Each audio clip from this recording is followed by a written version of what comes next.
I'm going to be looking after the first panel, so I'm going to start with this one immediately.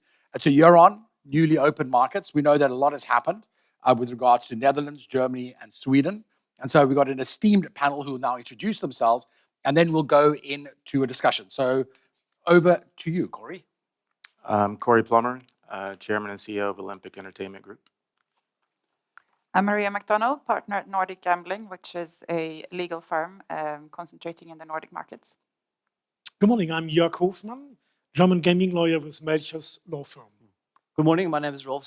I work as head of corporate affairs at Kindred Group, focusing on Norway and Finland mainly. Okay, thank you very much. I think what we've got to start off is more likely one of the most interesting markets in the past, and now one of the least interesting markets, Germany. So I'm going to start off with Joerg, because as you're the German representative, tell us about Germany. What did they get right? What did they get wrong? What's the future? Well, we could speak endlessly on what they get wrong, and probably we focus on what they get right. First thing, we are going to become a regulated market. There is a licensing regime in place since 2020 for sports betting, 2021 for so-called virtual slot machines, which is slot machines only, no table games. That is subject to a specific license. We have 16 states in Germany, and they grant these licenses either by way of monopoly, which is the majority, or by way of a tender, and that hasn't happened so far. It's just in progress. The good news is first licenses were granted, 34 for sports betting, and only 9 up to now for these virtual slot machine games. Until the end of the year, I hope that will be 50, around 50 licenses for virtual slot machines. Our regulation is not the best. The reason why this is the case is we've this federal banana republic of Germany, where each of these 16 states will have a share on talking what is right and what is wrong. We have some conservative states against regulation, some liberal states like Schleswig-Holstein, Hesse, in favor of regulation. So they all signed an interstate treaty, which is sort of a compromise, and that is very restrictive. The good thing is things will change next year. At the moment, there are 2 regulatory bodies. It's a regional council in the city of Darmstadt, in Hesse, in charge of sports betting, doing a good job in applying the law, but they will be out of this position by the end of this year, being replaced by a new super regulator, which is the joint gambling supervisory authority in Halle in Saxony-Anhalt. In the same city, interim-wise, there is the state administrative office in charge of conducting the licensing regime. Next year, it's only one authority, which is this, I call it super regulator. They take over responsibility for everything, all the sectors, enforcement, assessment, development. And those of you who are familiar with Germany, and probably Rolf will tell us because Kindred dropped off the market for some reason, there were so many delays, so many confusion with licensing regime. This is because there is a gremium of people which we call Glücksspielkollegium, the German term, it's a gambling committee represented by a head regulator of every German state, and they will be running out of their position by the end of this year, being replaced by an advisory board for the new regulator, for the GGL, Gemeinsame Glücksspielbehörde der Länder, which is the joint gambling authority. And this authority will then, for the first time, can make decisions. At the moment, if the authority reviewed application documents, say, well, we are going to grant a license, they will have to seek approval of the gambling committee. This committee, represented by all the states, has to find a majority vote of 2/3. Sometimes this is almost impossible and delays were caused. And it could take endless, months by months, before you get a decision, and the decision can be wrong. It has nothing to do with the law. This is going to change. And once a new regulator pops up in Germany, they can and have to evaluate what's going on and see that taxes are too high, restrictions are too high. We need to adjust the restrictions and the regulation, because we will find out that the current regulation is supporting the black market. We're trying to do enforcement, trying to involve public prosecutors. But once there is the result that you cannot kill the black market, then the adjustment needs to be done on the other side, which is regulation changing like it used to be in Italy in the very beginning. And that is my prediction for Germany. So I would think it is a wonderful market and it's getting better. Main message is the train has left the station. We are regulated, not at the best, but there is room to improve. And this is what I predict. Thank you. Thank you, Joerg.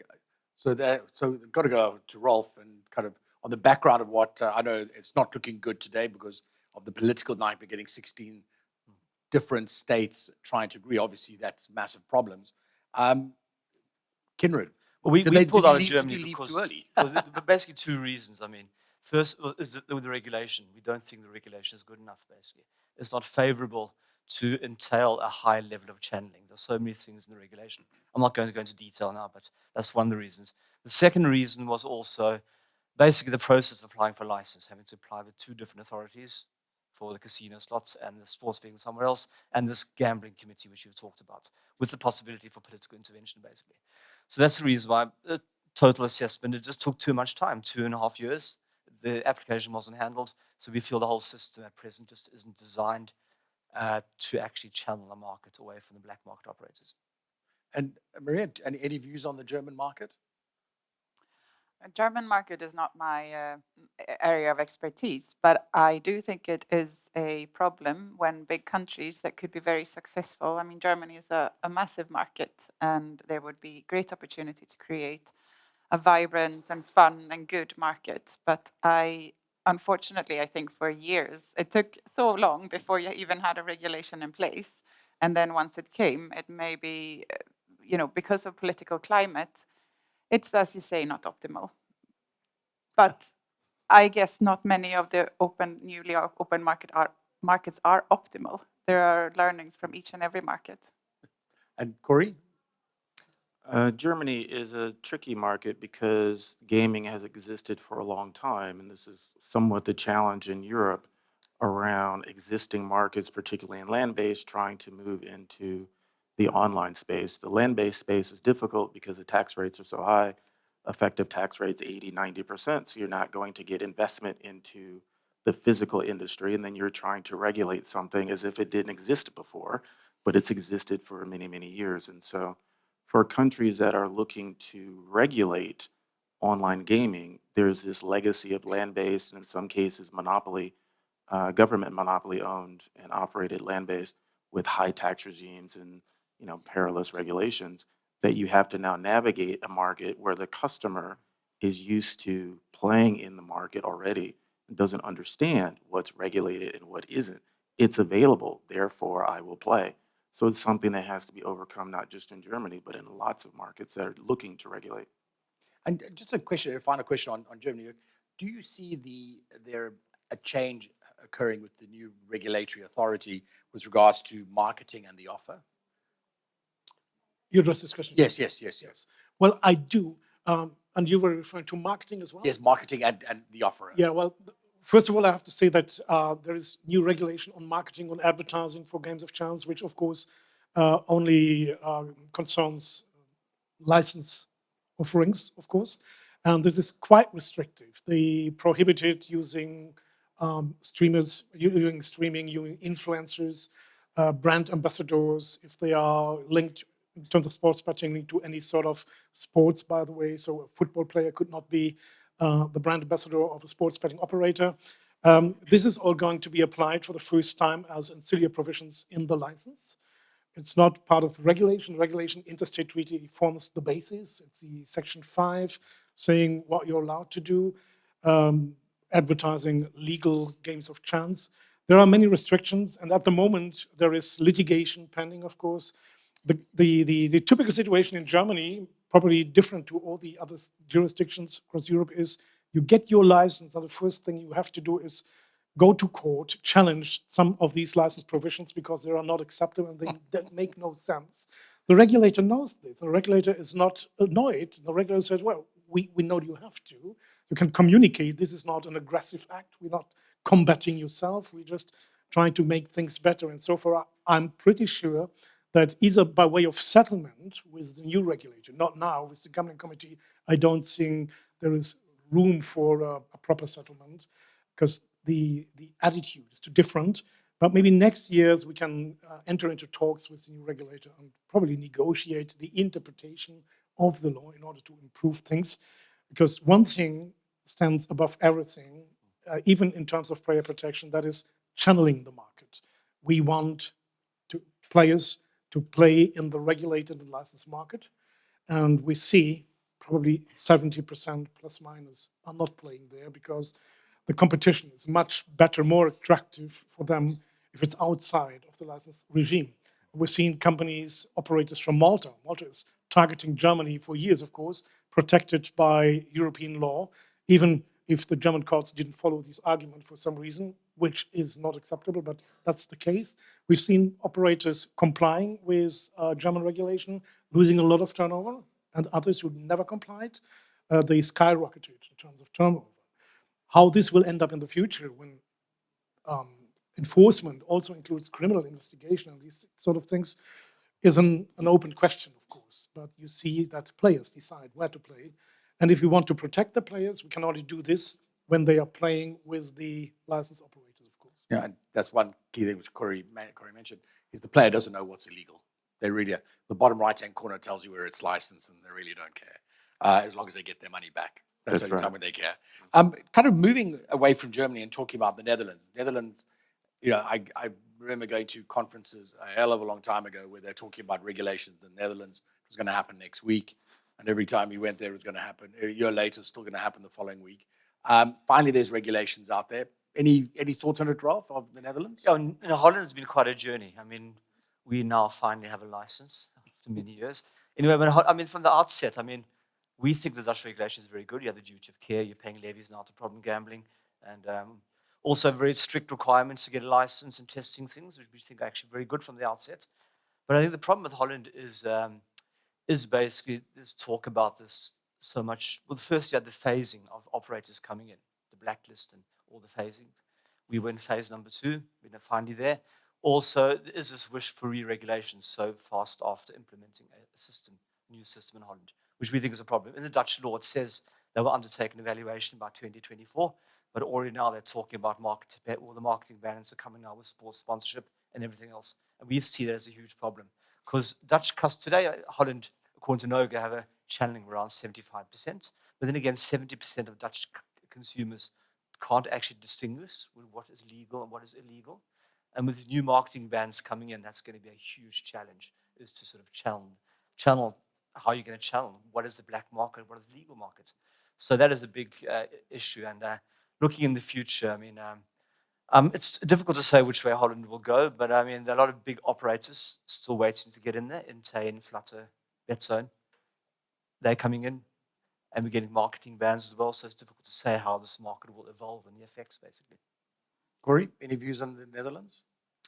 It's difficult. As I was saying before, the Netherlands is a classic example of legacy structure. You have to look at the framework of a country in totality when you want to predict what's going to happen. In the Netherlands, live casinos is a public monopoly. Gaming machine market is private, and the online industry is mixed, public and private. It's the government and anyone who can get regulated. For the customer and for regulation, it makes it quite difficult because the government is a shareholder in the industry. And so what is a viable structure of regulation when people can go to casinos that have registration, they can go to gaming halls which don't have registration, there's licensed and unlicensed participants in the online market. So it makes regulation very difficult. And in other countries like Finland, where they will experience this over the next couple of years, to move from a monopoly structure to a private one is very difficult if the public is still a shareholder. The government is still a shareholder. It makes it difficult to bring the things together. And in the Netherlands, this re-regulation thing is happening in other places like Ontario, where the market existed for many years, 10 years to become regulated in the online space, this kind of journey in the Netherlands. But the market existed. People were playing for many, many years. Online, they don't care what it is. It's there and it works. The banks make transfers, so it must be illegal. And so now it isn't. Companies have to get in and get out and decide on licenses, but customers don't care. And so you have to figure out a way, if you are genuinely interested in creating a framework that works, you have to consider registration of casinos, non-registration in gaming halls, registration online. And if you introduce marketing restrictions to such a degree that a regulated operator is unable to explain to the market what is proper and what isn't, you end up supporting an offshore illegal industry. And many, many countries and regulators in these countries don't understand this concept. And so there has to be some middle ground, I would say, between no marketing at all and specific regulated, this is how things work properly type of marketing. And I don't think we're quite there yet, but I think that is what has to happen in order for any country that has these different parts of the complete framework to work properly. And the massive challenge with that is that there's so many moving parts with all the different political groups, all the different operators. Just an example in South Africa, before I go ask Mary about Finland and Norway. In South Africa, you have a lottery which is like the UK, a state monopoly. It pays 27% of handle because it's a classic lottery operator. But you have all the sports books who take bets on their numbers and pay 1% equivalent of handle. So, sorry. I would like to add a remark on the Netherlands and Germany, because the topic is about, this is new jurisdictions in terms of licensing. You're looking back 1 year. That's exactly what applies to the Netherlands. And what we realize is, once a state is ready to grant licenses, it's not about regulation only, because that is content. Now it's about supervision and enforcement, trying to protect regulated markets by combating illegal markets. And what we realize with the Netherlands is they're trying to copy the UK system by imposing huge fines to the industry on a daily basis, maybe. And that probably works. But just recently, in September, I think 2 or 3 cases came up where they imposed fines which a few €100,000. They haven't got to the UK levels yet. Yeah, UK is 70 million maybe, okay, but 70 million going back to something that happened in 2020, which AML responsible gaming, it pops up now. It's massive, and it's something to probably educate the industry to comply. Netherlands, they cannot apply IP blocking, which I think is not a big deal because IP blocking doesn't work. In Germany, they are keen to do so. They have to learn that it will not be working. Every player can circumvent this, of course. But that is something where the states are going to focus on. And that's how they justify all these restrictions for responsible gaming goals and everything else. And channeling, learning by way of assessment 1 year later, were we successful or not? That is the other open question we need to monitor. Perfect. One of the things we have to realize, hopefully governments realize that if you make sure there's a compelling offer from a license regime, people will always go for the license regime. If you make it uncompetitive, they'll go to wherever the experience is. Which brings us into learnings from Finland and Norway.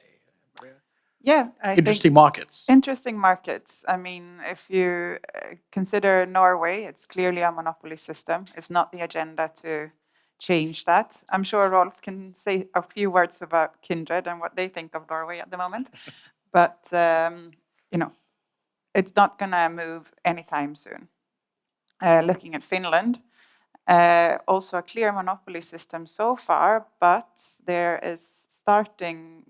things are starting to move there. We are looking at more of a political will to re-regulate and do a licensing system. Even the monopoly, Veikkaus, has gone out and publicly supported a licensing system. And we have an election beginning of next year. Depending on what political party that wins and informs a government, my bet is that we will be looking at a newly regulated market sooner or later, regardless of who wins. I asked my Finnish colleague yesterday when he thought that it was feasible to have the market opening, and he was more moderate than I would have thought. He said maybe beginning of 2026. So we're still, we're years away, unfortunately. No, that's not tomorrow. Yeah, but the interesting part about Finland as well is what markets are they going to be looking at? Because historically, Finland has looked at Sweden always, or not always, but when they legislate, they often look at Sweden, and Sweden has looked at Denmark. And I can see some people in here being really concerned about looking at the Swedish market because I know it's been a challenge for many operators. But I want to say, and I'm going to stick my nose out a little bit, because I want to say that on paper, the Swedish market isn't too bad. You know, we have a tax rate of 18%, which is low compared to many other countries. You have no local presence required. There's no limit to the number of licenses. You know, you need to market in moderation, but you're allowed to market. There are few restrictions on your marketing. There's this stupid prohibition of retaining bonuses, which should go.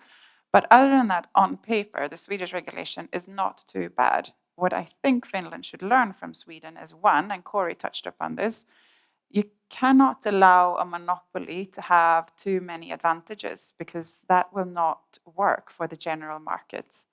And two, you need to have a regulator that wants to engage with the industry and want to know what the industry is about and, you know, get to know their license holders. Because what happened in Sweden was that, to be fair to the gambling authority, I think the regulation happened very quickly. They didn't have time to recruit or educate themselves. But it also led to the fact that operators didn't exactly know what they had to adhere to. And then once the supervisory cases started coming, operators ended up in trouble and with huge fines. And, you know, it wasn't really fair because no one had told them exactly what was expected from them. So these are key learnings for Finland, I think. Rolf, any comments on Finland, Norway, and Well, Norway is the Sweden? most hostile country in Europe. I mean, you probably know about the issues we're having there. They're looking to attack everyone. Yeah, but Norway we will get there. It's 2 steps ahead, 1 step back all the time. So we will get there. Norway, a lot of focus on all the negative sides of licensing regimes. About Sweden, we try to talk about Sweden. Oh, but 15% is still going overseas. And that's what's all these negative things are brought into the Norwegian debate with regard to the adversaries against licensing. Finland's opposite way around. I think Maria summed this up very well. There's a lot of focus on Finland from Finland to Sweden, how Sweden is working, spelposts, taxation, channeling and everything. So I think in Finland, the stars seem to be lining for a re-reg and some sort of evaluation. I do a lot of work in Finland, meeting stakeholders. It's going in that direction, especially with the state monopoly now going out in public saying we're supporting this. We just got to ensure that the monopoly doesn't dictate the terms of the future licensing system, basically. So, but Finland will get there. And also with regard to Sweden, I agree totally with Maria said about the regulator. We want guidance. We think the law was very good. It came into place a short time. Okay, very good for everybody. But we just wish for more guidance and dialogue instead of being hit with a stick and sanctions all the time, which makes it very unpredictable to operate in the market. And Corey, any kind of views on those particular markets? I think Finland is incredibly exciting if it does happen. It is, as a country, the population is one of the highest in terms of participation in gaming and spend per person in gaming. If you compare it to other nations in the world, it's in the top 5, something like that. And so it is a gambling-friendly country from a player perspective. I'm hopeful and optimistic that it won't take to 2026, but that there is some opportunity for dialogue with industry because history has shown in many other markets that does not really occur, where industry is not a participant in drafting a framework in which it would like to operate and then sharing that publicly. So I hope, because it's in my territory as well, that we get to participate in that. I think it's an interesting opportunity for industry to participate in creating the framework, or at least voicing views about how the framework of the industry should work in an unusual competitive environment where the government is a shareholder and a competitor in the market. What should it look like so that we're not reactionary when regulations come in and we say, oh, what happened?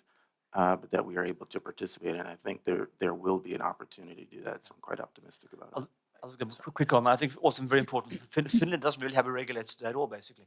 They have the ministry and the National Police Board. So I think if Finland's going to do this, they have to create a regulatory authority that's a modern day authority that understands the industry and does not have a monopoly mindset of being regulated monopoly before, basically. So I think it's also very important. It's not just a question of regulation, licensing. It's also, and I think Denmark is a very good example, the way the Danes did it back in 2012, with their approach to the industry and everything. Yeah, and I think one of the points coming clearly out from here is I think the regulators always seem to have the view that engaging with the industry means that they're going to get a biased viewpoint or be pushed down a particular road. So they prefer to go down, hire a bunch of consultants who write lovely regulations and shove them out there, which are unworkable and are meeting political agendas. And I think that, Gibraltar and even Malta to a certain extent has proven that if you work with the industry doesn't want, they would love to not be taxed. They'd love to be able to do what they want, but they live in the real world and they want to make sure that all players, government, the players, the operators, and all the stakeholders are benefiting from it, not to the detriment of the other. And that makes it a very positive thing. Can I sorry. add that I Yeah. think that as more and more markets get regulated, more and more of the more private brands who are not the monopolies will become household brands. And with that, I think more and more regulators will be willing to engage with the industry because the industry won't be seen as the Wild West and cowboys anymore. So I'm hopeful. It's going to be, as someone mentioned, it's different from being X, Y, Z bet to Amazon. Exactly. Or, NFL or anything. Any questions in the audience? Just going to see if there are any questions out there. As I said, just say who you work for. No questions. Okay. Sure. Okay. So we've spoken really from the operator side. I'm going to start with you, Rolf, because this is obviously an area where you're in. How about the supplier? The supplier sitting here, and you got, I think at the in the address early on, they were talking about, one of the individuals up there was talking about the desire for a unified regulator in Europe. Never going to happen. However, that's a lovely dream. In the US, you've got 230 licensing regime where every single one you've got to apply for a license if you're providing slots. So everyone likes to be the boss of their own destiny.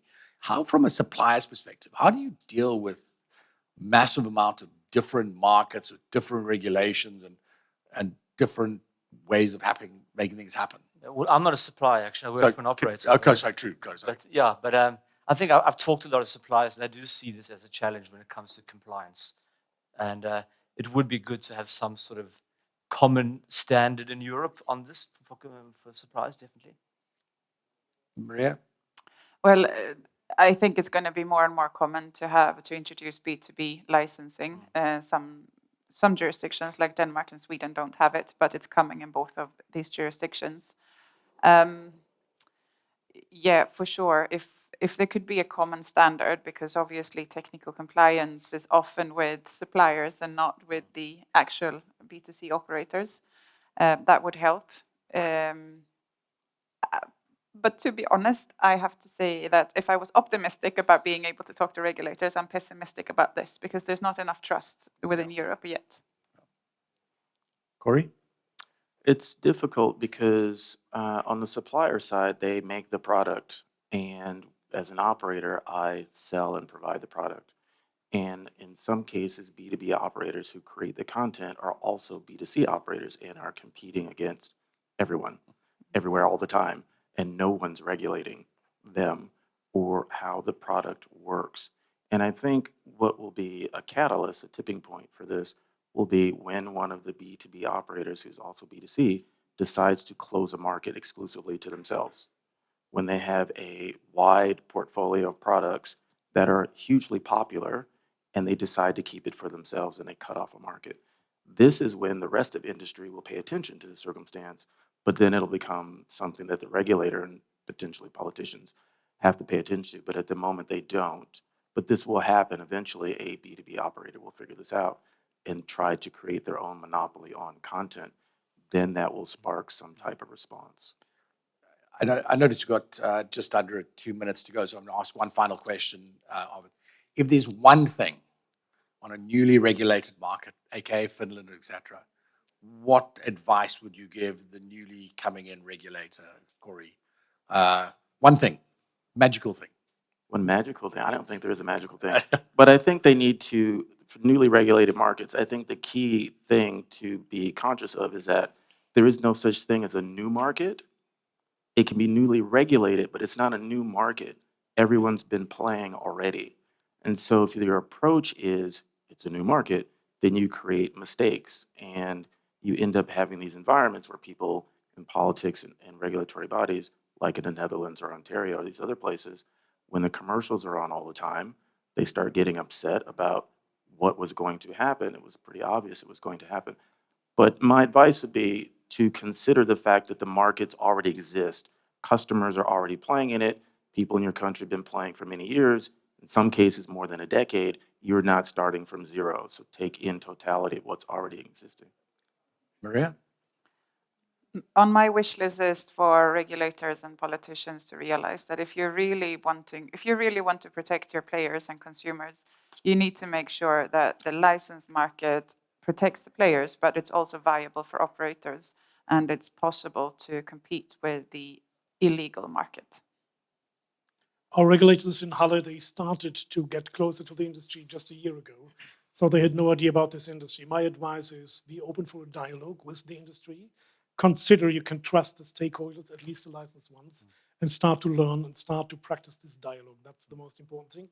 And everything else is just a matter of what follows next. And finally, Rolf. He said exactly what I was going to say, is dialogue with industry. We know each Just other a for slightly some different years, accent. That is, Great minds think that is alike. the outset, a good dialogue, to understand how we work, understand and the consumers and the players, what sort of service you're offering, the freedom of choice that there's the consumer who's actually making part of the decision on the internet, understand these things. At the same time, we as an industry have to be also a serious sparring partner to understand also all the political and cultural things they have to address as well. So that's, yeah. Okay. Thank you very much to the panel. I hope you learned something in the, as we say, newly regulated market as opposed to new markets. Thank you very much. Thank you. Thank you. Thank you.